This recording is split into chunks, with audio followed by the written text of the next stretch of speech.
Yo, bro, I'm low-key faded, bro. Highway. What's this guy supposed to be, the ultimate badass? They ain't ready. They ain't ready, Joe. They ain't ready. Here we go.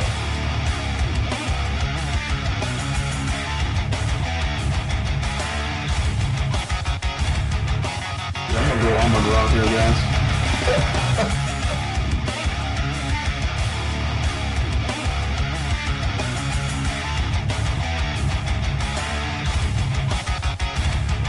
What is it? You ain't Mexican. What is that?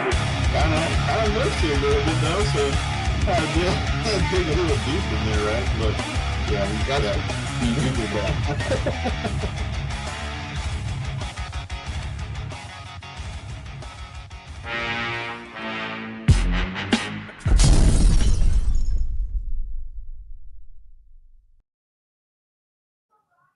Hey, what's up, everybody? Welcome to tonight's episode of the Frisco Report. We're back at it as usual, Tuesday night, reality hour, all right, with my co-host, the co-host of co-host, Cowboys Corner. How you doing, bro?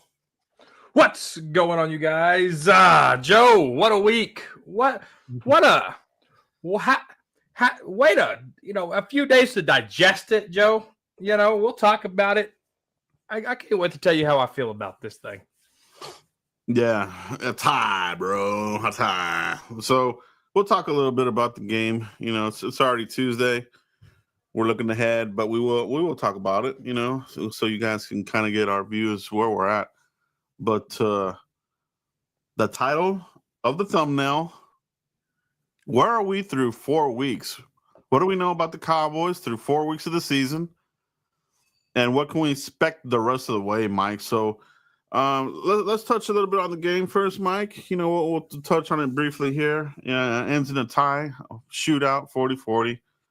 Cowboys in another high affair here with points and no defense, Mike. What was your overall take on it? This game, dude, when they went up 13-0, I had flashbacks of 2023. When we got the block extra point and we scored 2 points, I texted our group chat. I said, "This is the only 2 points we're getting the whole game." Yeah. Then the fans, they went 3 and out, and the fans started booing. Then the defense got a good stop, a rare stop. All right, limited edition stop, and the offense started clicking. So any fan that goes to AT&T Stadium or road games, boo Schottenheimer and his offense, and it wakes them up. All right, remember that, because once we started booing him in that stadium, things started clicking. He opened up the offense more. Dak was taking more shots upfield, and it could be because it was 13-0. I don't know. All I know is they booed, and he reacted. So. But when you look at the defense, Joe, and you look at not being able to stop anybody, you see it, right? It's not good. I mean, that's why Chicago was able to get on you. Dak in this offense stays off the field longer. This defensive coordinator either needs to leave or switch things up and swallow his pride. Tampa 2 is not working, Joe. No, it's not. And then it's not. They have to move to another scheme, I think, in the offseason. You guys know where I'm at on that. I think it's time to bring back the 3-4. I think the 4-3 has been a failure. And you definitely can't come back with Eberflus. Mike, let's say you do stick with the 4-3. You got to go with a 4-3 guru, all right? You need to go get you like a Gus Bradley, maybe somebody from the Dan Quinn tree, right? Like a Gus Bradley. He would be that type of dude. Go get somebody from the Bills staff. Very stout defense. You got to look for somebody that has been getting groomed, and he would be a DC. All right, but They got to change it. It's not going to be Eberflus, man. We're already 4 games in. It's the same all. Oh, we're going to simplify the defense. Remember this crap? And then there were some of these creators were they fell for the bait. Oh, this is how we're going to win. We're going to simplify this. We're going to substitute this guy, and it's going to be all roses. Get out of here with that crap. Dude, if you don't have it together, bro, by this time, you're in big-ass trouble, bro. Like, there is no simplifying the defense. Same thing for the offense. These are red flag indicators. When you hear about this, that means you're desperate, right? And the Cowboys are desperate right now, Mike. The defense is atrocious. Yeah, 32nd ranked defense. I mean, that doesn't, you can't get any worse than 32. And they're at the bottom of that defense, and I don't even know how you turn it around. Jack Sanborn's a pile of crap. Kenneth Murray Jr. His Tennessee tape lied. Maris Luafau with dumb decisions basically cost us that game with that stupid penalty. I mean, just for something that we thought was a strength, Joe, turns out to be one of the worst units in our defense. Yeah, no, Eberflus doesn't have control of the defense. You know, I mentioned 1 week it's the line looking like crap. Then it's your linebackers. Next week is going to be your secondary. But it's a whole failure across the board. You know what I mean? The front. Kenny Clark to me is the only guy that is being consistent. You know, and making anything happen. He had a couple of flash plays by Osa early on in the game. Izaraku had some nice tackles, but he's still not getting to the quarterback. That's what we need him to. We don't want another DeMarcus Lawrence where, oh, the war daddy, but then he just stops the run. Like, not that crap again. Give me a pass rusher, bro. So, you know, we got to get after the quarterback. The scheme isn't it, Mike? And it's not good, Mike. The game was very bad against an opponent that we had them. You know, I thought we could actually at one point in the game. I was like, we could actually win this game, bro. But then the defense just couldn't come up with the stop, man. And that's what we needed. We needed that stop, whether that was in overtime, before overtime. You know, and it sucks because whenever the last drive, when Dak hit Pickens there on the left side of the field and Pickens did the spin move and ran it in for a touchdown, I said, we scored too fast. We scored way too fast because now they gave an opportunity for this defense to show their butt cheeks again, and that's exactly what they did. And then when this new overtime rule sucks. Like, if you're going to mimic the playoffs. You can't have ties in playoffs. So don't just give us so they have a chance to score. It means it's pointless. You only get 10 minutes. If you at least play the entire overtime quarter, make it 15 minutes. Whoever comes out on top out of that 15 minutes, the game's over in the regular season. Don't put it as a tie. It's stupid. It does nothing for the game. It does absolutely nothing for the game, Joe.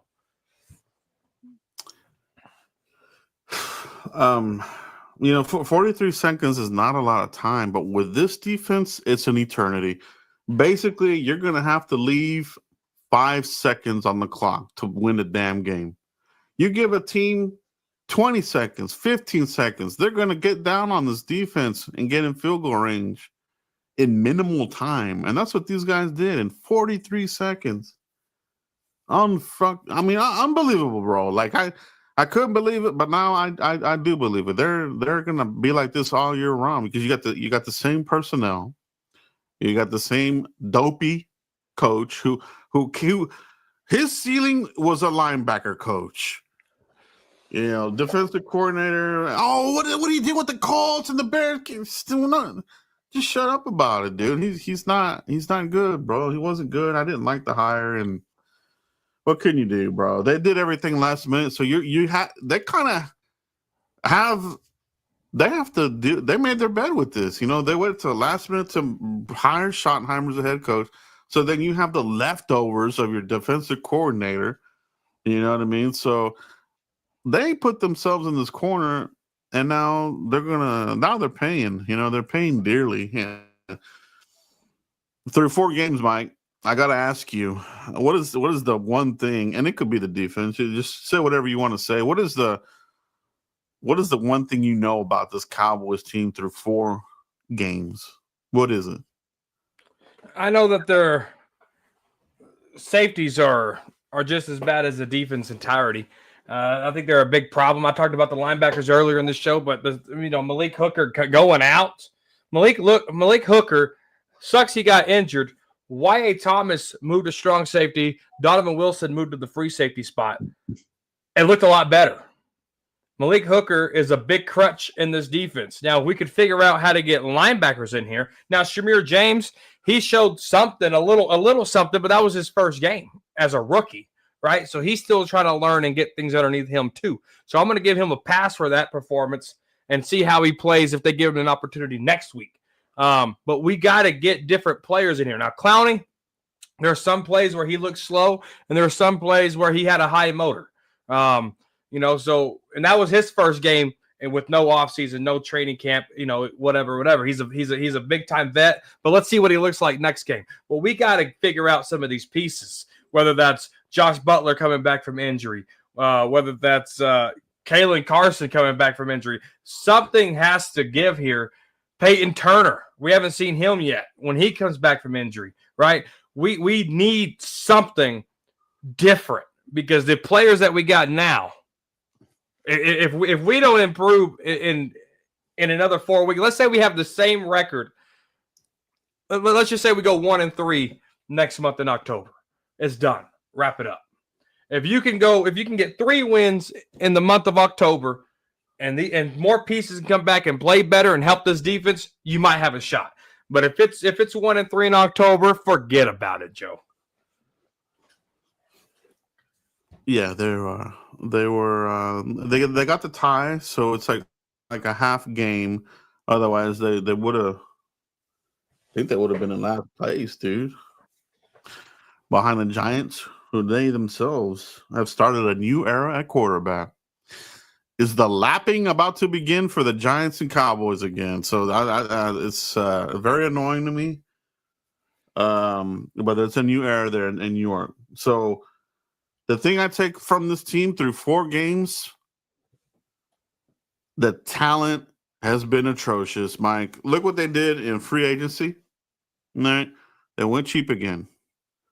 A lot of these guys didn't even make the team. Some guys are on IR. It's the same old why they were not re-signed by their other teams. Injury proneness, effort's not there, the skill, the blue chip, none of it was there. And that's why these guys were available. Cowboy, Will McClay, and Mick Bust. All right. So that's one component of it. The talent sucks, the coaching sucks. The draft class. Let me give you this insane tidbit. Did you know the Cowboys ranked dead last in getting snaps out of their rookie draft class? They are dead last. They're dead last in the league with their rookie draft class. And if you look at it, who's playing, dude? Who's playing from this year's rookie class? You got Tyler Booker, he's already out hurt. Ezra, he's getting snaps here and there, right? Other than that, atrocious. Another draft gift by McClay, and in the year before they were at the bottom 5. So this whole notion of the draft is killing this team, dude. Coupled with really bad free agency, this is why the defense is so bad, Mike. Plus, even I don't believe in them either. So yeah, no, we got a super chat here from Mike, and I'm going to piggyback off that, Joe.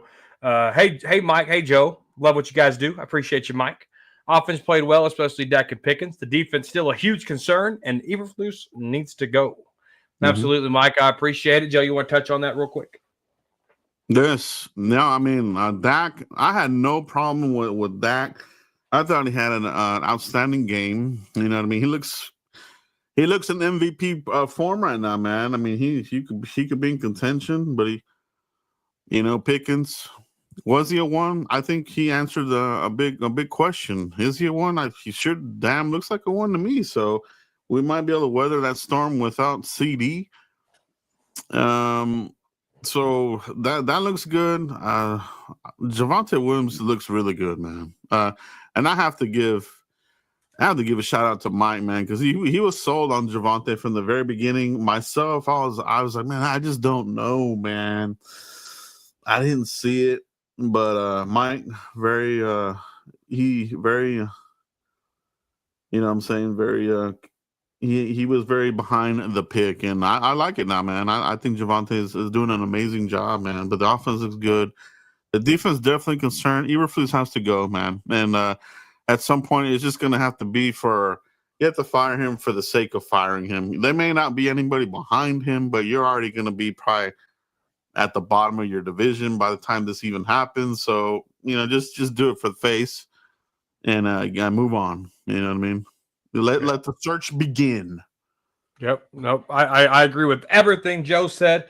And the Space Cowboy show, he said, through the first 4 games, it's clearly a transition year. It's 2020 all over again, and they need to use picks on defense, but they still miss like they did in the 21 draft class outside of Osa and Micah. Mm-hmm. They're absolutely right there, Space. But let me piggyback off that, Joe, what you talked about here. And you might agree, and Joe, it's okay for you to disagree. But Jason Garrett in that draft room was a luxury. Hear me out. You look at Jed Garrett, Jason Garrett's brother, and you look at Jim Garrett, Jason Garrett's dad. They were in that building day in, day out, scouting players, guys like Romo, Miles Austin, right? Scouting those guys. Troy Aikman, Jim Garrett scouted Troy Aikman, for crying out loud. Jason Garrett inherited some of that. You look at Jason Garrett's draft class and the influence that he had, including persuading Jerry Jones to go draft Dak Prescott, right? Dak Prescott kind of fell in our lap. Let's be real. We could have had Paxton Lynch. We could have had that Connor kid. Dak Prescott fell in our lap. Let's just call it what it is. Jason Garrett's influence, Joe, is missed in that draft room. Mike McCarthy was never part of scouting. Mike McCarthy was never part of draft selection in his previous years of coaching. Brian Schottenheimer, the exact same thing.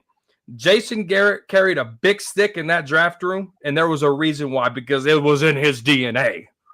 Jason Garrett is missed, Joe.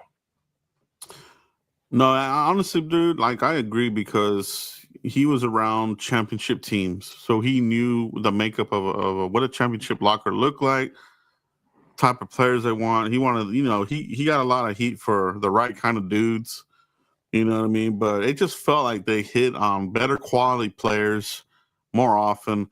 Outside that 2009 disastrous draft class, their draft classes had significant players from them. Here with McClay, he's riding the coattails of Zach Martin, the Johnny Manziel kerfuffle, right?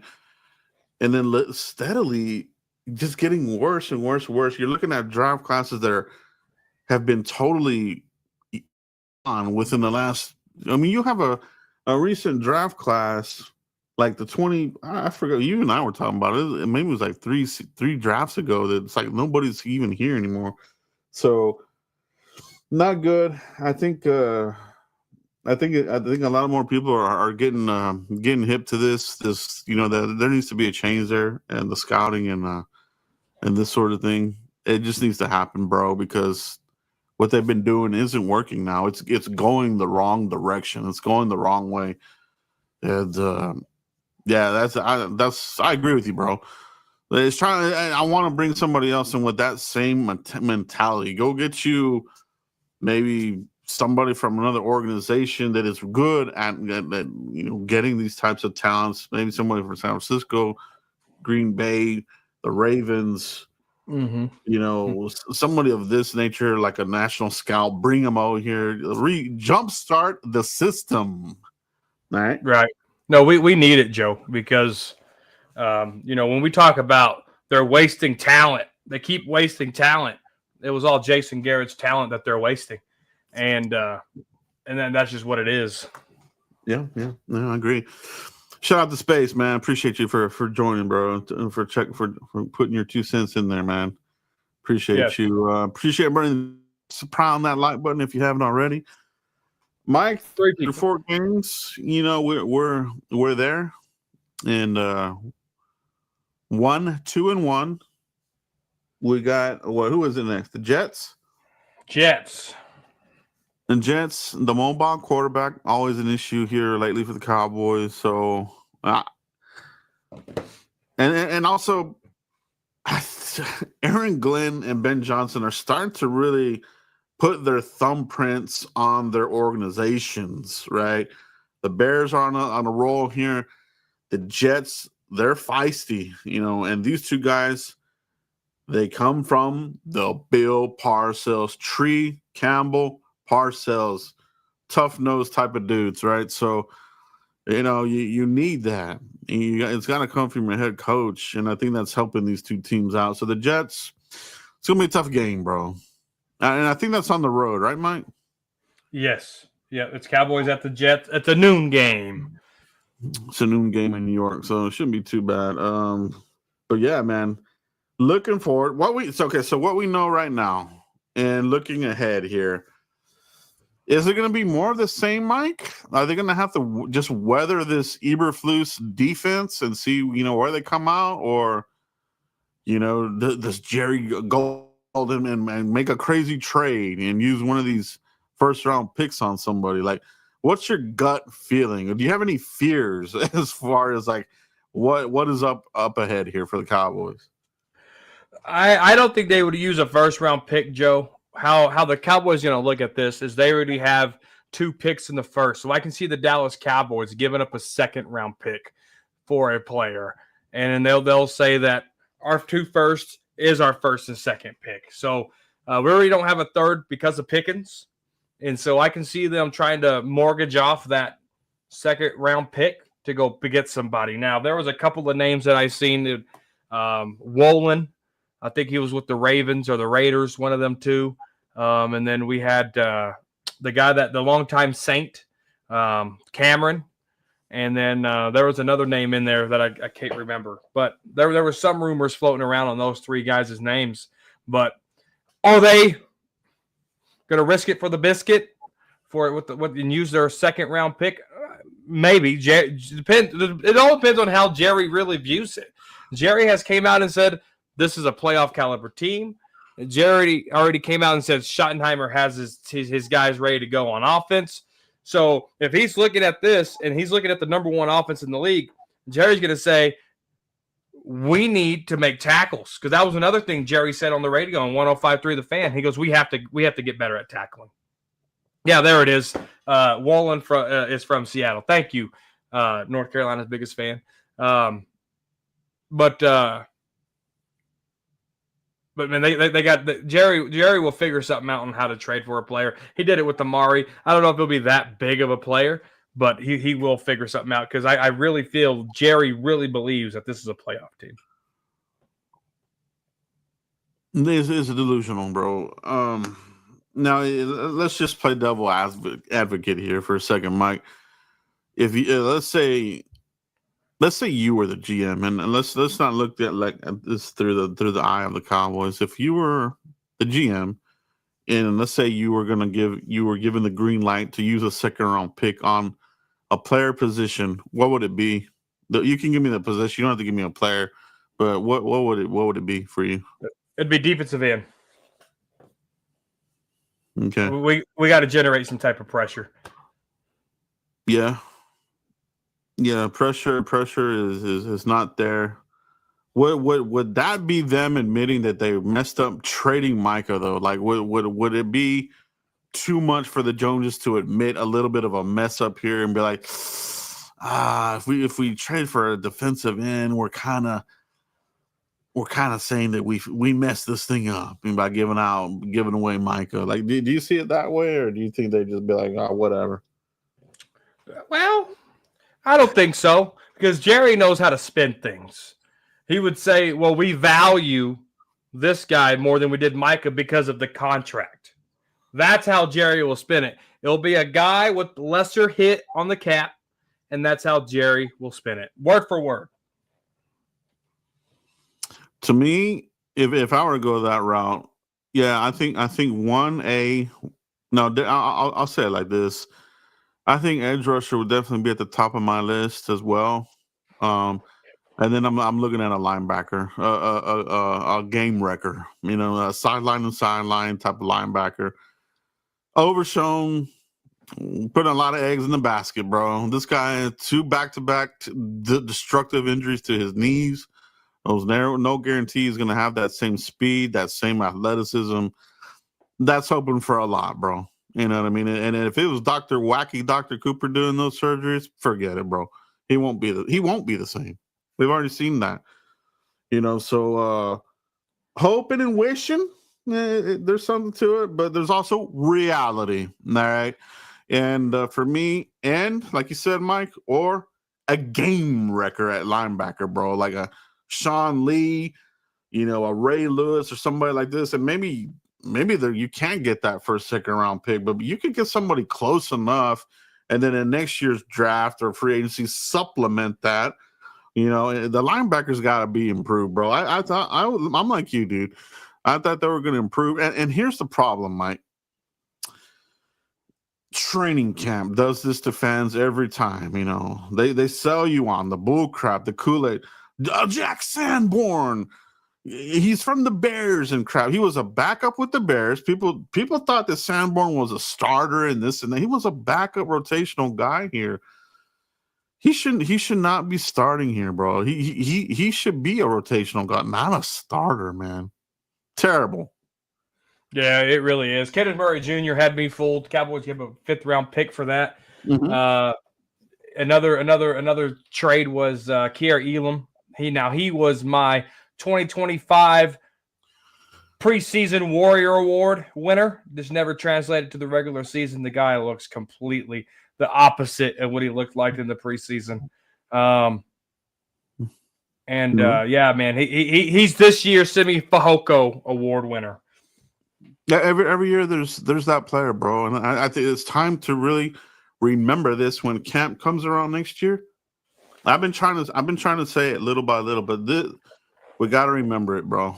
Everybody watching now and on the replay, when camp gets here, take everything with a grain of salt, man. You know what I mean? Because that's all it is.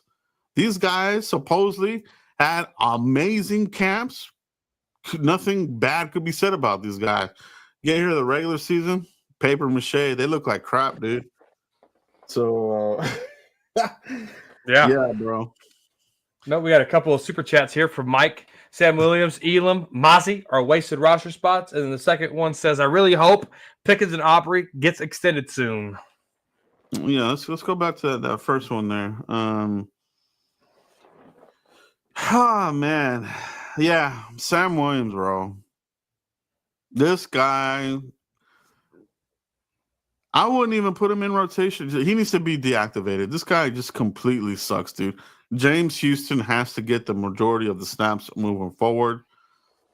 You can give him a breather here and there, but Sam Williams needs to be not on the field, bro. This guy is very, very prone to giving you penalties and extending drives to turn into points, and it's crazy how bad this guy is. He's one of the dumbest players on the team. Elam, you said it, Mike. Mozzie, bust to bust. No, you know what I mean? Like that's he's nothing, bro. That's a terrible pick there. They should have drafted Bergeron, but Mike didn't have enough he didn't have enough power behind him to override McBust, so they went with Mozzie. So thank you, Mike. Appreciate that. Yeah, appreciate that. And then would you like to see Pickens and Aubrey extended soon, Joe? Aubrey for sure. But there's an issue there with his agent, right? His agent is one of the guys the Cowboys don't get along with, so that might be an issue there. But you have to. He's the kicker of kickers, bro. There's nobody better than him. I can foresee this guy kicking an 80-yard field goal attempt at some point, dude. Pickens, I love what I've seen.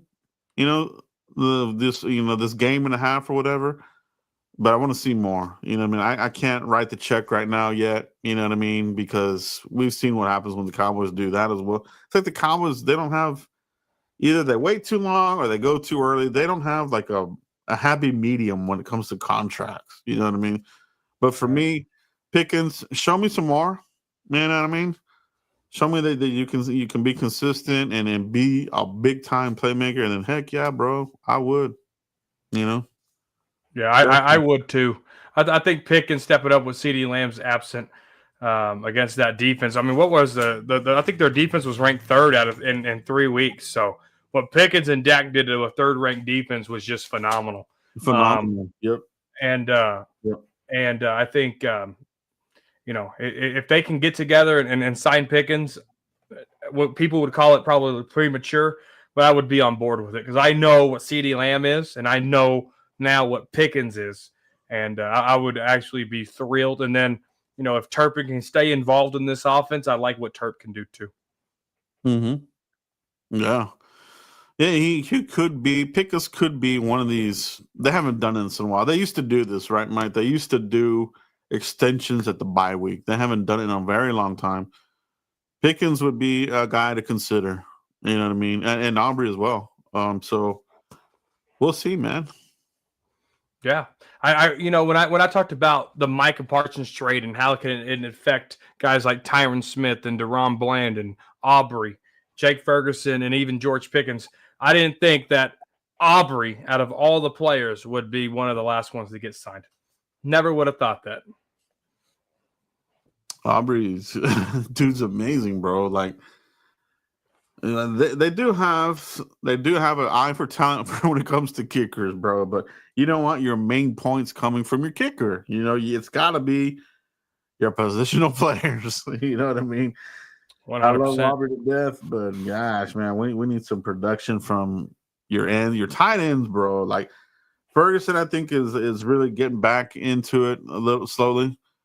But you're not getting anything out of Schoonmaker, Brevin Spanford. You're not really getting anything out of that dude either. So, I mean, they do their part in the running game. You know what I mean? But as far as like moving the chains, it's pretty much just Ferguson from the tight ends group. Mm-hmm. If Pickens gets signed, the offense is set for the next 3 years. Oh, and it looks like they brought back Paris Campbell, the Eagles hero. Yeah, Paris Campbell. Yeah, the speedster, right? The speedster bust from, I think it was from Ohio State. He was an early pick. I remember a few years back. He just never caught on. I think he went with the Colts. I think drafted him, if I remember. But man, let's talk about the offensive line, Mike. I think they did okay. But it looks like you could a little bit of a change game. We don't know what the condition is going to be for Guyton here coming back or not. He's concussion protocol supposedly. What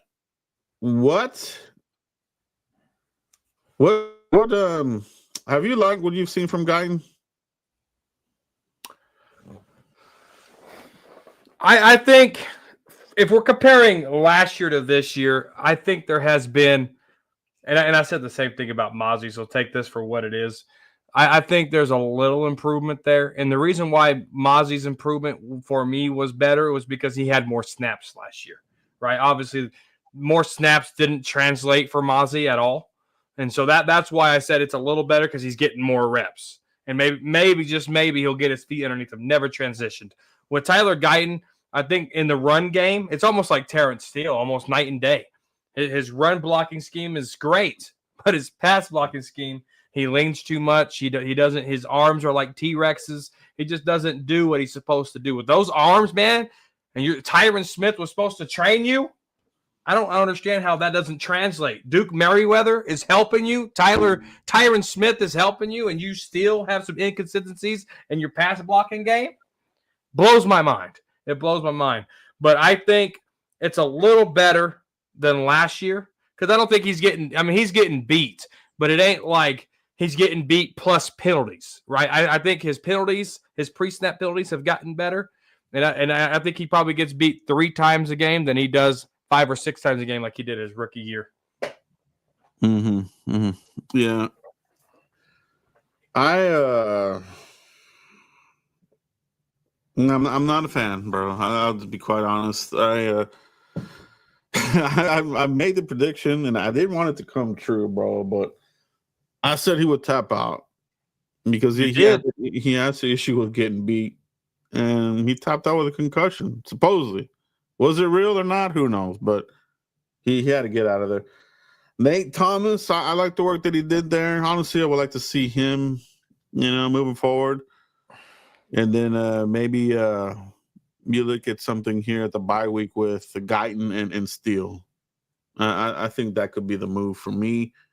You got to find out, man. You got to find out what's the better spot for Guyton, because you're getting into that territory where he's not too good at left tackle.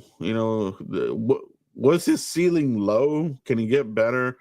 We saw Manny Weathers comment in the offseason that, yeah, he could play better, but it's all up to him. Is it a mental thing? Does he not have the hustle to improve? Like, it was kind of cryptic. Remember that one? So I do wonder about that when I see things like this. Yeah, you're right about the arms, bro. Like the long arm, you should be able to keep these guys at arm's length and, maul some of these dudes. And they're just, yeah, I don't know, man. Like, I want to see something there. But Terrence Steele, this guy, he's bad, dude. A liability in the passing. He's going to get Dak hurt, man. So, and he stepped out for a little bit, I think they benched him. Yeah. I think they benched Terrence Steele. Nate Thomas took his place. Then Tyler Guyton got the concussion. So Terrence Steele had to come back in the game. And Nate Thomas moved to left tackle. So that's an interesting development that I don't think no one's talking about. It is, man. I think they're Terrence Steele. No bueno, bro. No bueno. Would they get it? Would we get a look at Cornelius getting more snaps in practice here? I wonder if we're going to read anything about that. Maybe that's coming up. You know what I mean? How much better would he be? Would he look bad? He's a rookie, right? So rookies, they have their issues, but Terrence still just looks slow out the gate, man. Like he's always chasing blocks. He reminds me of Lyle at the end of Lyle's career. Lyle at the end of his career was always chasing blocks, leaning, getting beat, bad feet, bad sets. This is where Terrence Steele is for me right now. Like his technique. Is it the injuries that have taken away from some of that? Could be, but he looks replaceable, bro. Yeah, 100%. Yeah, 100%. And shout out to Joe. Not only did he call Tyler Guyton tap it out of this game, but he had an offseason video talking about the offensive line, and it was a thorough breakdown of every player. He got TJ Bass and Brock Hoffman right to the T. You guys go watch that video and that breakdown on Cowboy Blog's channel. But shout out to TJ Bass and Brock Hoffman for stepping in there and picking up where these guys left off. They did. They did a good job, man, and they they had a good game, bro. I like what they did there. Yep. And Space Cowboy confirming the news there. I was correct. Cowboys corner was correct. Steele was benched. And the only reason he came back in was due to Tyler Guyton's injury. So that's a real interesting development, Joe, that no one's talking about. It's an interesting development because, the Jets, who we have next, they've got some young ends here. And I think under Aaron Glenn, they're going to get after Steele, bro. If he's starting, it's going to be a long day for him. You know what I mean? So we'll see, man. We'll see. That's the only thing I worry about the offense. Like we're able to answer whenever we're going up a defense that's compromised or not that good. But if we play a defense that plays a little bit more with stout and can stop us from scoring, we could see some bad outcomes. So we'll see what happens there. The offensive line is key. Let me ask you this, Mike. We saw that Miles Sanders got dinged up. Is this going to open the door for Jadon Blue? Right. I sure hope so, dude. I sure hope so. I mean, you just said it, Joe. Our rookie class is the lowest in snap counts. You got to see what you have. You can't baby these guys forever. Shout out to Mike McCarthy. You know, the draft class wasn't good, but he really liked the young guys playing early, and he let them play early. These guys, right? Shamir James, Jadon Blue, a lot of this talent here, sitting back and waiting for the right opportunity, waiting to be consistent. Well, okay, if we're waiting on consistency, Brian Schottenheimer, when are we gonna take note of the inconsistencies? I like what you did with Terrence Steele. There's still a lot of inconsistencies too, right? So I want to see Jadon Blue get his opportunity, Joe. And the only thing that we fear, and maybe you can agree to this, is his fumbling. All right. That's the only thing I don't want to see. But is it going to happen? Big possibility with that type of guy, because that's just on his resume. But but if he gets that opportunity, I hope he takes it and runs with it, because we need him. Yeah, man. You know, he has that speed.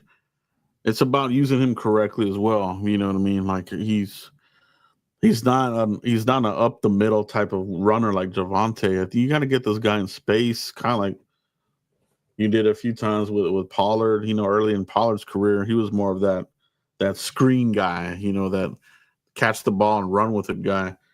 So we'll see about that, bro. I think it should open the door. Miles Sanders, he's proven everything I thought about this dude. Injury prone, you know, he's old. He's not gonna hold up. I knew it, bro. I think maybe even sometime during the season, Maffa might even get called up. So that could be good.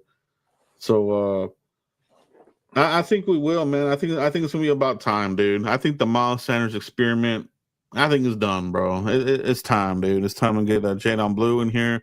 See what you have.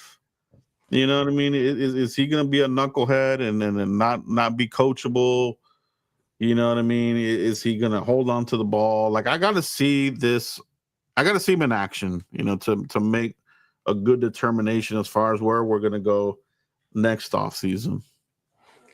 And I think the Cowboys want to do that too. I mean, and it's no shock that you bring up Phil Maffa. My 3 starting running backs for the Dallas Cowboys week 1 was Phil Maffa, shoulder injury. Jadon Blue, they don't trust him. And so the Hunter Lemke was also the fullback of mine too. So, I mean, you know, and I was a big fan of Javonte Williams just because when healthy, I seen what he's able to do there in Denver. So I wouldn't be surprised if it's week 18 and we're playing those, well, I think it's the Giants or the Commanders, whoever that is, that Phil Maffa and Jadon Blue and Javonte Williams ain't in that starting lineup.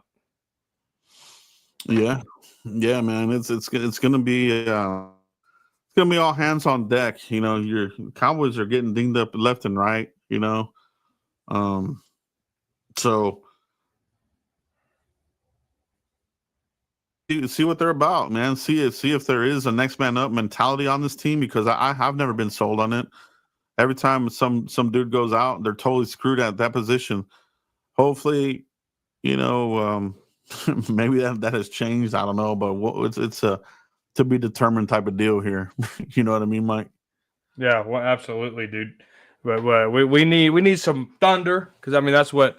And man, dude, I just love the way Williams. We haven't seen that type of running style in a long time. I like where the running back gets those stingy yards where he falls forward. I mean, I see him where he turned around and spit and he jumped backwards trying to get more yards.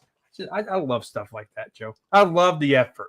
I love when the back keeps those legs churning, bro. Not get hit and fall down. You know what I mean? So his run style is nice, man. It's physical. You know, it's I wouldn't say it's Marion Barber, but it's definitely, you know, the most physical back we've had here since Barber, for sure. You know what I mean? I mean, some people might say Zeke, but for 3 years, yeah, those wheels fell off real too quick, bro, too quick. But Interesting indeed. Interesting indeed. Where we're at 4 weeks into the season, here we are. The defense, the light is on them. As far as like here we go again. What? How are they going to look with this team? Are they going to play down to the level of some of these teams? Are we now the trap game, Mike? Yeah, talked about that. Where we would become the trap game. It used to be like, oh, you look at the schedule and like, oh, Carolina's a trap game. And you mentioned it now, like now we're the trap game for some other team. That's sad, bro. Yeah, no, it's just the direction we're going. And my October record prediction by going into November 1st, I have us 3-4-1, Joe. 3-4-1. That's my record prediction after October. Can you believe we are going on to another week here? The season just goes by so fast, bro. Another quarter of football. Another quarter of football, bro. So, yeah, man, I think that's it for tonight, Mike. A great conversation talking about this team. What do we know about them 4 weeks in? A lot of it is defense. A lot of it is draft. A lot of it's player personnel. So a lot to be fixed, man. A lot to be fixed for the Cowboys. So let's see where they go from here, Mike. But any closing thoughts before we cut out here, bro? No, man. We got this Jets at this noon game. Set your parlays. Set your drafts. Set your pick'ems. That's your reminder right here on the Frisco Report. Well, there it is, guys. But that's all we have today, guys. Make sure you like, subscribe, and share. Hit that like button on your way out, man. It helps out the podcast. It helps out the channels immensely. We can't do this without you.